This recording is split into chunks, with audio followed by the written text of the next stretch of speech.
Hi, my name is Katie. I'm going to be showing you this hair tutorial today. Most of the ones that you've seen before start with all of your hair swept up in a ponytail, but for me that just looks a little bit too sporty or elementary school. So I'm going to be pulling down these front sections of hair and sweeping them to the side and securing in the back. If you have layers in your hair, or if your hair is shorter, you can let a little bit hang down to frame your face if you'd like, or just pin if it will not reach all the way in the back. And adjust here with a hairbrush so that it's sweeping across your forehead in a way that you like the best. And this right here is the trick that most hairstylists will use for wedding hairstyles. So there you go, you just got to see that. Now everything that is on the back of our head underneath the braid is going to be hidden. So I am securing this the best way with a little clip, and it's going to be completely hidden. The rest of my hair I do want to be as smooth and slick as possible, so I'm using a Argon oil hair serum here and running that throughout my hair.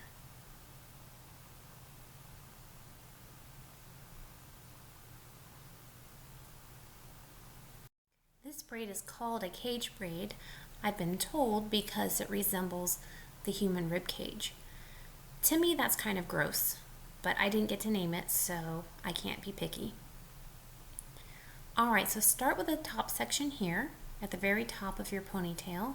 We're going to separate that into 3 and start braiding. This will work best for you if you think of it as a French braid, where we're going to be moving down the head as if the hair was not in a ponytail but actually attached to our head. Because if you use up all the hair here on the top, what we're trying to accomplish just will not work. So each time I take a section of hair and do a stitch, I'm going to move down further. Be prepared for an arm workout. You can see that my arms are almost all the way up at this point and my hands are reaching back. As I go down, my hands will have to reach back further and my arms will go up even farther. So yes, you'll be feeling this when you're getting near the end. So as you can see, each stitch I'm going to be moving down a little bit further. There's that tiny piece of hair sticking up now that I'm editing this that is making me crazy. But at least I know that I pinned it at the end.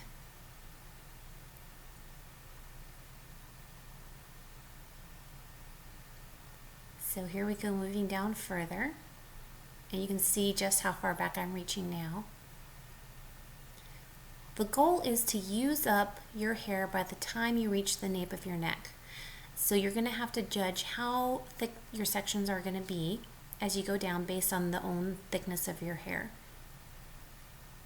And it doesn't have to be perfect, just that's the goal, and if you get close to it, it'll work out great. Every time I do this braid, it turns out a little bit differently, so please don't think that this has to be absolutely perfect the first time you do it. It's going to be beautiful.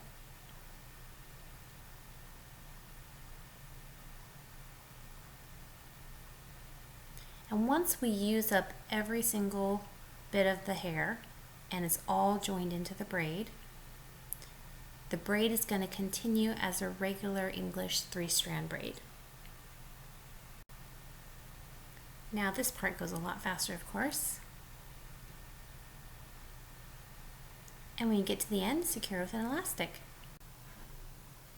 And now it's time to get that blood flowing again. Get a good stretch in if you need before we move on to the next part. Alright, now if you have a little hand mirror, this is going to be very helpful for seeing what you want. Grab the top piece of that braid and pull upwards. And you can see how that opens up just like magic. Now we're going to pin it in that open position right above your hair elastic.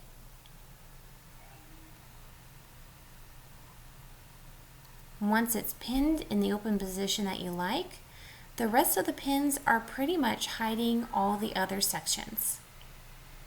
So we're going to fold up the end of the braid underneath and pin that. And you can see here how going past the nape of your neck may not look the best. If you were a little bit higher than the nape of your neck, that would still look great though. For example, here's my hair 2 years ago when it was quite a bit shorter. So you can see how that looks fine still. Alright, and the rest of our pinning is just going to be hiding everything and also pulling the braid to each side of our head and joining it there. I start with hiding the hair tie and then going down from there on either side. So just pin as you go to make it look exactly the way you want it to. I can very easily see this braid being used in weddings and pretty much any formal event that needs that touch of elegance that you're looking for. A beautiful braid with a very strange name. I hope you enjoyed this. If you did, please give me a thumbs up. I'd love to hear your comments below, and if there's something else that you would like me to do, be happy to do that. Please subscribe so you don't miss any of the new ones coming up soon. Thanks again so much for watching.